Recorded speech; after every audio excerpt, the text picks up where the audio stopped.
안녕하십니까. 경향신문 이대근입니다. 오늘은 자유한국당의 북한 김영철 반대 투쟁을 다루도록 하겠습니다. 북한이 김영철 조선노동당 부위원장 겸 통일전선부장이 25일 리선권 조국평화통일위원장과 함께 평창 동계올림픽 폐막식 참석차 남쪽으로 왔습니다. 자유한국당 의원들은 김영철이 오는 길목인 통일대교 남단이 도로를 점거한 채 방문 반대를 외치며 농성과 시위를 했습니다. 한국당에서 떨어져 나와 국민의당 일부와 합친 바른미래당도 그런 한국당을 주장하고 있습니다. 한국당의 주장은 24일 의원 일동으로 발표한 천안함 폭침 주범 김영철 방한철의 촉구 결의문에 잘 담겨 있습니다. 결의문은 대한민국 적화 통일에 앞장서온 정찰총국 책임자인 김영철은 천안함 폭침, 연평도 포격, 목함질의 도발 등 천인 공노할 만행을 주도한 원흉이라고 단정했습니다. 그러나 한국당 의원 일동은 김영철이 천안함 폭침 주범인 근거를 제시하지 못했습니다.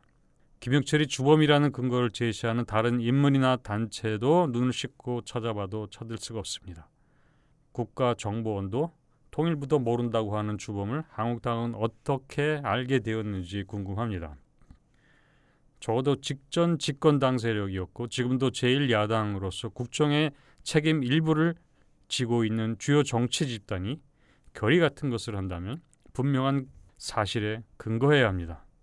더구나 김영철의 방문을 수용했다는 이유로 문재인 대통령을 향해 국민과 역사 앞에 씻지 못할 죄로 기록될 것이다 라는 준엄한 역사적 심판을 내릴 생각이라면 더 말할 나위도 없습니다. 과거 집권 때 국정원 기록을 뒤져서 노무현 대통령이 남북 정상회담 회의록을 공개한 바 있는 한국당이 이 중차대한 문제를 두고 왜 이명박 정부 때 발생했던 천안함 사건 기록을 찾아내서 주범을 밝혀내지 못하는지 이해할 수가 없습니다. 한국당은 지금 문 대통령에 대해 증거 없는 재판을 하고 있습니다. 그런 걸 우리는 흔히 마녀사냥이라고 합니다. 한국당은 김영철 방남이 아닌 방한이라는 용어를 쓰고 있습니다. 대한민국 헌법에 따르면 대한민국의 영토는 한반도와 그 부속 도서입니다. 방한이 타당한 용어 선택이 되려면 김영철은 한반도 밖 외국에서 왔어야 합니다. 그러나 한반도 이 밖에 김영철의 나라는 없습니다. 김영철 방한이라니 김영철이 외국인이라는 뜻인가요? 아니면 외계인이라는 뜻일까요? 한국당 결의의 첫 번째 주장은 김영철의 방한을 대한민국과 5천만 국민은 결사 반대한다는 것이다. 누가 한국당에게 대한민국을 대표할 자격을 부여했는지 모르지만 대단한 자부심입니다. 거기에다가 5천만 국민이라니 한국당 의원들은 정말 하는 말들이 전부 거짓말입니다. 천안함을 공격한 북한 어뢰정 한 척이 북한이 어느 무력 조직 소속인지는 이걸 아는 건 쉬운 일이 아닙니다. 북한 무력 조직은 복잡합니다. 게다가 조직 개편도 잦은 편입니다. 당 소속 무력기관도 있고 인민무력부 소속도 있고 호위사령부처럼 독립된 무력 조직도 있습니다. 이 가운데 대남 도발할 수 있는 무력 조직을 추려낼 수는 있습니다. 그러나 정확하게 어느 조직 소속인지 북한이 자백하지 않는 한 알기가 어렵습니다. 설사 정보 당국이 알았다 해도 그걸 공개할 수는 없습니다. 남측의 정보원 정보 능력을 북한에 알려주는 결과가 되기 때문입니다. 물론 누가 했는지 정확하게 모른다고 해서 우리가 대남 도발 행위에 대해 포괄적으로 북한이 대남기구를 대표하는 정찰 총국을 비난하지 못할 이유는 없습니다. 그러나 대남 도발의 책임이 있을 것으로 추론하는 정찰 총국을 일반적으로 비난하고 공격하는 일과 정찰 총국장이었던 김영철을 지목해 주범이라고 단정하고 책임을 묻거나 그런 명목을 들어서 남북관계와 핵 문제를 진전시키는 과제를 논의할 상대인 김영철의 방남을 맡겼다며 의원들이 떼지어 농성하고 시위하는 것은 전혀 다른 문제입니다. 전쟁 위기, 안보 위기를 감내해서라도 김영철의 방문을 막아야 할 아무런 근거도 정당성도 현실성도 없습니다. 김정은은 천안함 사건 전에 이미 김정일로부터 군권을 넘겨받았을 것으로 추정되고 있습니다. 김정은이 공식적으로 군권을 행사한 시점은 2010년 9월 조선인민군 대장이자 조선노동당 중앙군사위원회 부위원장으로 임명됐을 때지만 실질적 군권 행사는 그 전이었을 것으로 관측되어 왔습니다. 북한에서 군 지휘권을 행사하는 기구는 당 중앙군사위원회입니다. 김정일이 당 중앙군사위원장이지만 김정은이 부위원장으로서 아버지 권위를 행사했다고 볼 수 있습니다. 한국당이 천안함 침몰의 책임 소재를 제대로 따지려는 게 진짜 목적이라면 초점을 분명히 해야 합니다. 정찰 총국에 도발했는지 김영철이 주범인지도 모르면서 목소리만 높인다고 될 일이 아닙니다. 북한의 대남 무력 도발은 군 지휘 체계상 김정은이 지시하거나 승인하지 않았다면 불가능한 일입니다. 한국당이 정말 주범 심판 의지가 있다면 문 대통령이 김여정이 남북 정상회담 제의를 수용했을 때 어떻게 대통령이 주범과 웃으며 악수하고 밥을 먹을 생각을 하고 있느냐고 말이 안 된다며 농성하고 시위하고 결사항전을 해야 했지만 한국당은 그러지 않았습니다. 아마 그래서 김정은이 한국당에 섭섭한 마음을 갖고 있을지 모르겠습니다. 지휘권은 자신에게 있는데 천안함과 연평도 성과가 온전히 김영철의 것이라고 한국당이 주장하니 김정은이 기분이 상하지 않았을까요? 한국당은 진짜 주범 김정은에 별 관심이 없습니다. 그 때문에 주범 단죄가 한국당의 의도가 아니라는 의심을 하게 됩니다. 그냥 남북관계를 악화시키고 북핵 위기를 고조시켜서 문재인 정부 안보 무능이라는 지방선거 구호 하나를 만들어내려고 저 난리를 치는 것 같습니다.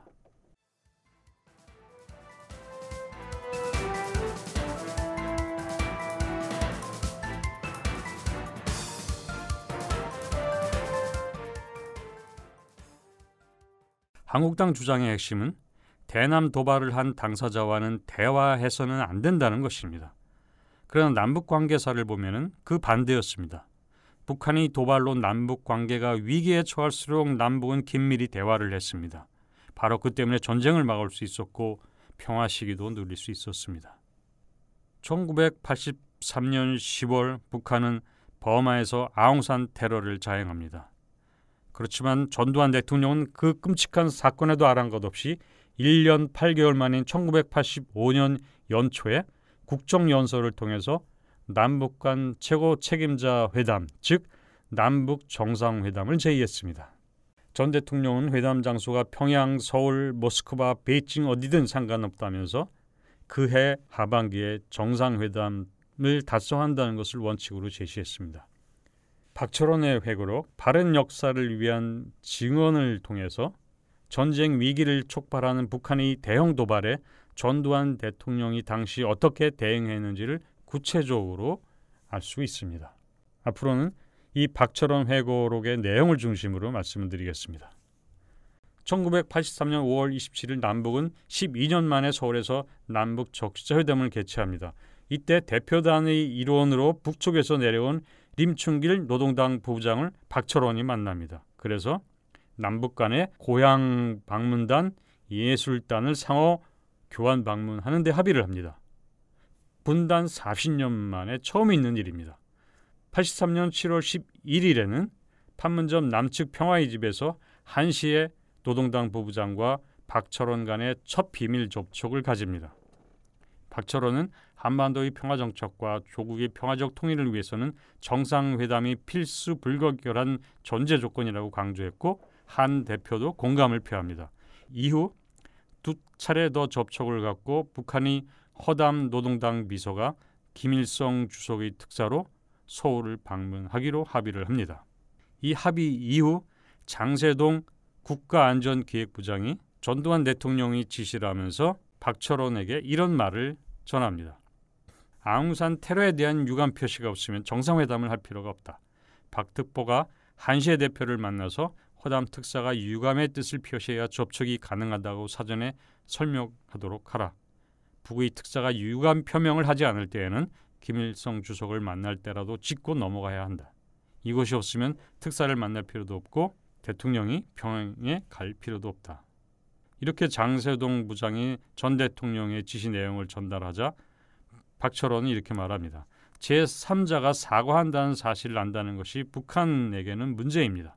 또 아웅산 테러 사건의 공식 사과는 공개적으로 많은 사람들이 알게 될수록 정상회담의 실현이 곤란해진다는 문제가 있다. 이렇게 반론을 제기합니다. 박철원은 전 대통령을 만나서도 자신의 생각을 이렇게 밝힙니다. 허담 북한 특사의 대통령 각하 면담 전에 장세동 부장이 허담 특사에게 아웅산 사건에 대한 사과를 종용하고 대통령 적현 시에도 허담이 사과 언급이었으면 그때 대통령이 아웅산 사건을 언급하되 우리가 북추로부터 받을 수 있는 사과의 최대치는 과거를 잊고 새 출발을 하자는 정도일 것입니다. 아웅산 문제의 공식적 시인은 자칫 북한의 치명적 굴복을 요구하는 것이기 때문에 극도로 민감한 문제입니다. 이렇게 박철원은 전두환 대통령을 설득합니다. 드디어 1985년 9월 4일 허담 특사가 서울에 옵니다. 허담 특사는 전 대통령 접견 전 장세동 부장을 만난 자리에서 이렇게 말을 합니다. 우리가 그 문제, 아웅산 테러를 말합니다. 그 문제를 시인할 수도 없고 사과할 수도 없는 게고 또 남측에서 우리 보고 시인하고 사과하라든가 그렇게 되면 결국은 우리가 큰일을 망칠 수 있습니다. 그에 대해서는 역사가 밝힐 것이니 과거를 불문하고 앞으로 그러한 불행한 일이 다시 일어나지 않도록 서로 노력합시다. 이런 게 우리의 입장입니다. 하면서 허담 특사가 말을 합니다. 다음날 허담 특사 일행이 전두환 대통령을 청와대에서 만납니다. 이때 전 대통령은 사과를 요구하지 않았습니다. 그는 대신 이렇게 말합니다. 1983년도 아웅산 테러가 발생했던 해입니다. 그 해에 내가 버마에서 그 일을 당하고 왔을 때 이야기를 하면서 허담에게 들려줍니다. 군이 전쟁 계획을 갖고 왔지만 지금은 전쟁할 시기가 아니다. 내가 명령할 때 하라. 이렇게 말해두었다면서 전 대통령은 북한 특사 일행에게 간접 경고하는 것으로 대신했습니다. 이어 허담 특사가 김 주석의 친서 내용을 낭독하자 전 대통령은 이런 말을 합니다. 김 주석이 40년 전에는 민족 해방운동으로 그리고 평생을 조국과 민족을 위해 애써오신 충정이 넘치는 그런 말씀을 해주셨다. 이렇게 추어 올렸습니다. 전 대통령은 또 김 주석께서도 서울에 오시고 하여야 할 터인데 그 어른은 평생을 통해 아마도 이쪽에 한 번도 안 와보신 걸로 알고 있습니다. 이렇게 말을 하면서 허담에게 김 주석 건강 관리에도 신경을 써줄 것을 당부했습니다. 그리고 김 주석이 서울을 방문해서 여행도 한번 해보기를 기대한다면서 신변에 대해서는 전혀 걱정할 필요가 없다는 점을 강조했습니다. 아웅산 사건은 전혀 염두에 두지 않겠다는 암시였습니다.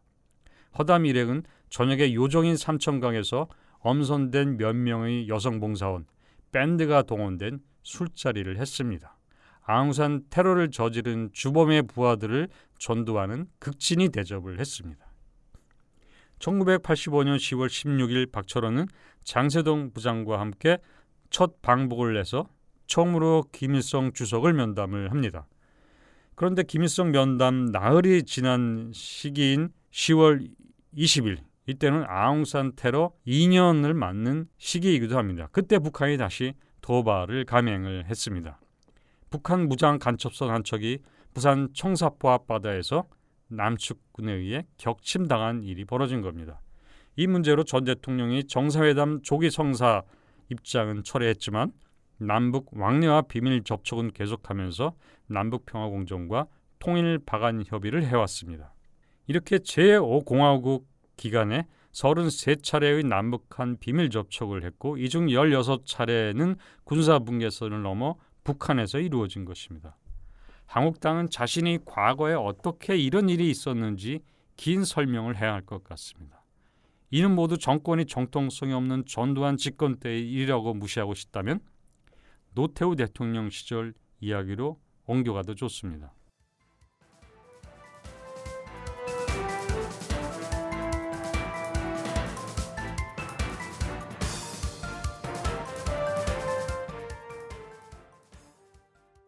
(1987년 11월 29일) 대통령 선거 직전인 이날 북한 공작원 김현희는 대한항공 858기를 폭파시켜서 탑승객 115명 전원을 살해하는 테러를 자행했습니다.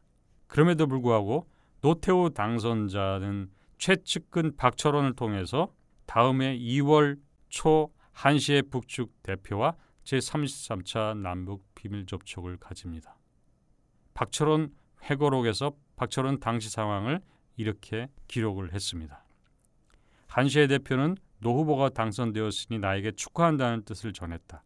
그러나 당시 대선 직전이 대한항공 폭파 사건 때문에 상당히 어려운 시기였고 선선히 인사를 받을 처지가 아니었다. 그래서 나는 당신은 몰랐는지 모르지만 이런 일이 있어서 남북 관계가 큰 위기다.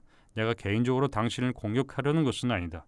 우리 내부에서 북에 대한 응징론이 대두되고 남북 간 심각한 상황에 진입될 우려가 있었다고 사태의 심각성을 일깨워 주었다. 그리고 나는 하지만 내가 노 당선자를 비롯한 상부에 간곡히 말씀드려 이제 겨우 고비를 넘겼다. 하마터면 당신을 보지 못할 뻔했다면서 예전에 한시의 대표가 개인적으로 부탁했던 250mm짜리 스케이트 한 벌을 전해주었다. 그리고 5개월 뒤인 7월 7일 노태우 대통령은 민족 자존과 통일 번영을 위한 특별선언, 즉 77선언을 발표합니다. 다시 한 달쯤 지난 8월 4일 남북은 비밀회담을 갖고 북측에 서울올림픽 참관을 요청합니다. 서울올림픽 방해를 위해 대한항공을 폭파했다고 발표한 정부가 북한에게 서울올림픽에 참관하라고 한 것입니다. 그뿐이 아닙니다. 곧 대통령이 발표할 광복절 경축사에 남북 정상회담의 필요성을 포함시킬 것인지 여부에 대해서도 북측과 의견을 나누었습니다. 노 대통령의 유엔 연설이 있은 다음 날인 10월 20일에도 남북 비밀회담을 갖고 유엔 연설에 대한 북측의 반응을 확인했습니다. 새로운 대북 제의나 정책의 변화에 대하여 나 박철원은 사전에 비밀회담 또는 88 핫라인을 통해서 북측 수석 대표에게 알려주었다. 때문에 북측 반응도 미리 감주할 수 있어 우리의 정책 추진에 참고가 되었고 북측 창구의 입지도 강화되어 상호 협상에 큰 도움이 되었다. 박철원은 회고록에서 이렇게 썼습니다. 1989년 7월 1일 평양 능라도 경기장에서는 제13차 세계 청년학생 축전 개막식이 열렸습니다. 당시 전대협에서 파견한 방북 대표 임승용이 바로 그 자리에 참석한 바가 있습니다. 그날 주석단에는 특별한 인물이 또 있었습니다. 바로 비밀 접촉을 위해 방북했던 박철원 대통령 정책 보좌관이었습니다. 자, 이 얘기도 너무 오래된 거라서 현실감이 떨어진다고 느낀다면 이명박 정부 때의 이야기를 들려줄 수도 있습니다.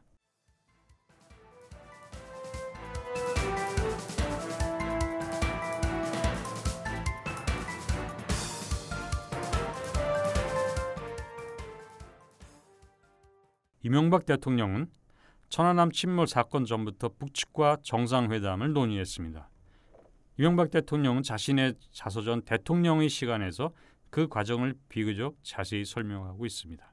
자서전에 따르면 김영건 북한 통일전선부장이 먼저 제안을 해서 2009년 10월 17일 싱가포르에서 임태희 노동부 장관과 김영건 부장이 만나 정상회담 문제를 논의했다고 합니다.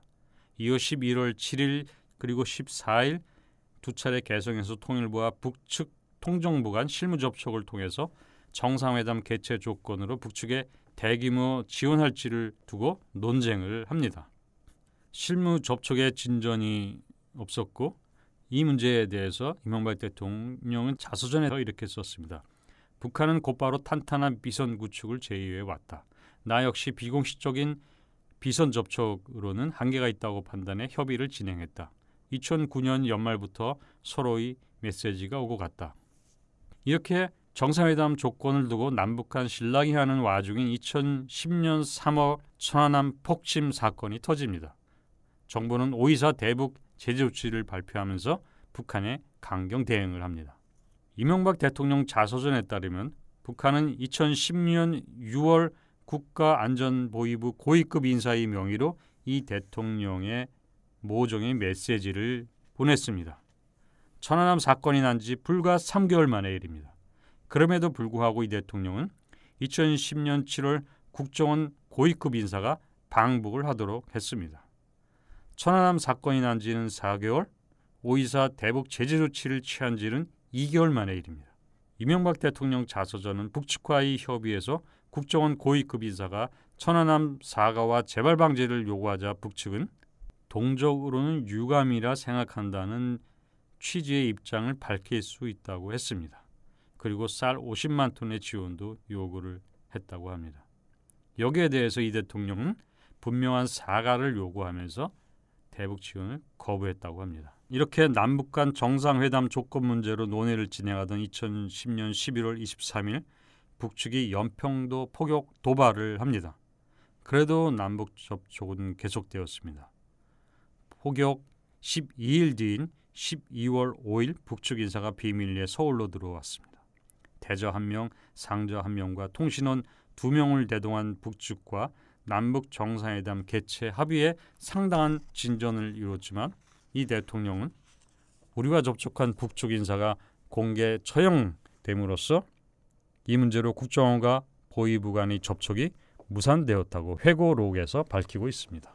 그럼에도 불구하고 2011년 초 뉴욕에서 유엔 주재 북한 대사와 외교 채널 차원에서 접촉이 있었고 사과 수준에 여전히 이견이 좁혀지지 않자 접촉은 무산됐다고 합니다. 그리고 2011년 5월 베이징에서 다시 남북 접촉을 통해 천안함과 연평도 도발 사과 수준의 문제를 논의했다고 합니다. 이 대통령은 자서전에서 시종일관 사과를 분명히 해야 한다는 입장을 지켰다고 밝히고 있습니다. 그러나 북한이 발표한 내용은 다릅니다. 북한의 국방위원회 대변인이 6월 1일 조선중앙통신과의 인터뷰를 통해서 그 전 5월 19일 베이징 남북 비밀접촉 내용을 다음과 같이 폭로를 합니다. 북한이 폭로한 내용을 좀 길지만 인용해 보도록 하겠습니다. 남북 관계를 파국으로 몰아간 책임에서 벗어날 수 없게 된 리명박 역적 패당은 그것으로 하여금 집권 말기의 위기가 더욱 극심해질 수 있다는 것을 의식한 데로부터 올해 4월에 들어서면서 천안호 침몰 사건과 연평도 포격 사건에 대하여 더 이상 거론하지 않겠으니 제발 정상회담을 위한 비밀 접촉을 가지자고 거듭 간청하여 왔다.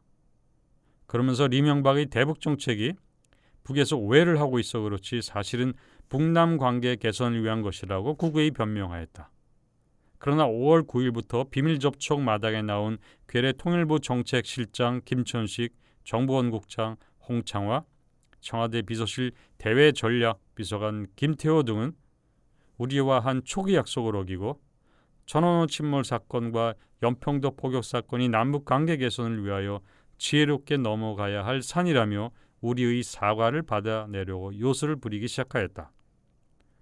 우리 측이 우리와 무관한 사건과 정정당당한 자의 조치를 두고 사과한다는 것 자체가 말도 되지 않는다고 박아주자 제발 북측에서 볼 때는 사과가 아니고 남쪽에서 볼 때는 사과처럼 보이는 절충안이라도 만들어 세상에 내놓자고 하면서 우리 측에 제발 좀 양보하여 달라고 애걸하였다.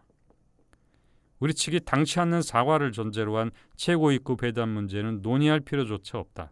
당장 서울로 돌아가라고 하자 그들은 리명박의 임기가 얼마 남지 않았다는 것, 현 당국에는 시간이 없다는 것, 남북관계는 진보 세력보다 보수 세력과 손을 잡고 추진시키는 것이 더 유리하다고 하면서 어떻게 하나 접촉을 이어가려고 시도하였다.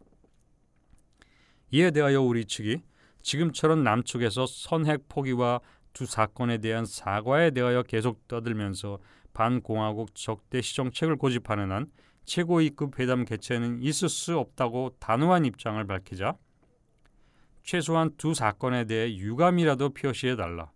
말레이시아에서 다시 만나 이 문제를 결속하자. 그리고 정상회담 개최를 빨리 추진시키자고 하면서 돈 봉투까지 거리낌 없이 내놓고 그 누구를 유혹하려고 꾀하다가 망신을 당하였다. 북한이 이런 폭로에 대해서 당시 이명박 정부는 북측 폭로가 사실이 아니라고 해명을 합니다. 그러자 남북 간 비밀 접촉에 참여했던 북한의 국방위원회 정책국 대표가 5월 9일 조선통신사 기자와 문답을 통해서 재반박을 합니다. 정책국 대표는 비밀 접촉이 정상회담 개최를 위한 것이 아니었다는 우리 정부의 해명에 이런 답변을 합니다. 남측의 김천식은 이번 비밀 접촉은 정상회담 개최를 위해 대통령이 직접적인 지시와 인준에 의해 마련됐다면서 그 의미를 부각시켰다.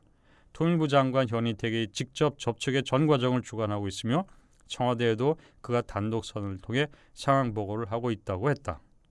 천안함 연평도 사건에 대한 사과 절충안을 논의하지 않았다는 남측 설명에 대해서도 북측이 반박을 했습니다. 반박 내용은 이렇습니다. 그들은 북측에서 보면 사관이고 남측에서 보면 사가로 간주되는 절충안이라도 내놓자고 빌붙었다. 그것도 통하지 않게 되자 나중에는 최소한의 유감이라도 표시해주면 그것을 사가로 받아들이고 지금까지의 대결 정책도 처리할 것이고 정상회담도 빨리 추진할 수 있다고 했다. 정상회담 일정을 제한한 적이 없다는 남측 설명에 대해서는 북측이 이렇게 설명을 합니다. 김태호는 현 당국은 시간이 매우 급하다면서 대통령의 의견을 반영해 작성했다는 일정 계획이라는 것을 내놓았다. 말레이시아에서 비밀 접촉을 한 번 더 가지고 뒤따라 장관급 회담을 한 후에 6월에 판문점에서 8월에는 평양에서 다음 해 3월에는 서울에서 핵안보 정상회의가 진행되는 기간에 정상회담을 연속 갖자는 시간표였다. 이어서 북측의 설명입니다. 접촉이 결렬 상태에 이르게 되자 김태효의 지시에 따라 홍창호가 트렁크에서 돈 봉투를 꺼내들자 김태효는 그것을 우리 손에 쥐어주려고 했다. 우리가 즉시 쳐던지자 황급히 돈 봉투를 걷어놓고 우리 대표들에게 작별 인사도 제대로 하지 못했다. 이에 대해서 이명박 정부가 돈 봉투는 숙식 비용이었다고 해명을 하자 북측은 다시 여기에 대해서 반론을 제기합니다. 내용은 이렇습니다. 우리 대사관에서 숙식과 운수수단을 보장했다는 것을 모르지 않는 그들이 우리 대사관의 체류비를 성겨 바치려고 돈 봉투를 마련했겠느냐 이렇게 따졌습니다.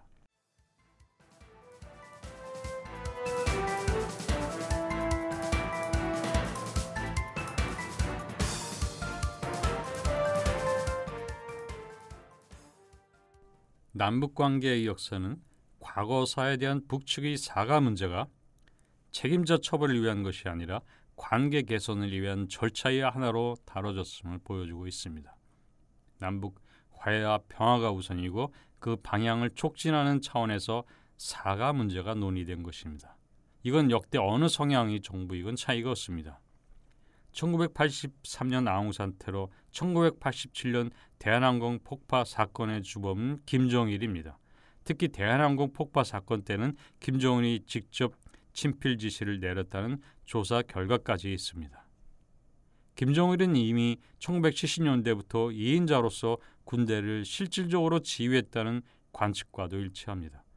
그럼에도 노태우 대통령, 이명박 대통령이 제대로 사과를 받는데 총력을 쏟기는커녕 대화하고 교류하는 것은 물론 나아가 서울의 국빈으로 초청하려고 했습니다.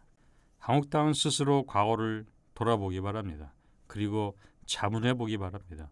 왜 우리는 김일성, 김정일, 김정은에게는 책임을 물을 기회가 많이 있었는데도 그렇게 하지 않고 이제 와서 그 부하만 붙잡고 매달리고 있는 것인가? 이대근이었습니다.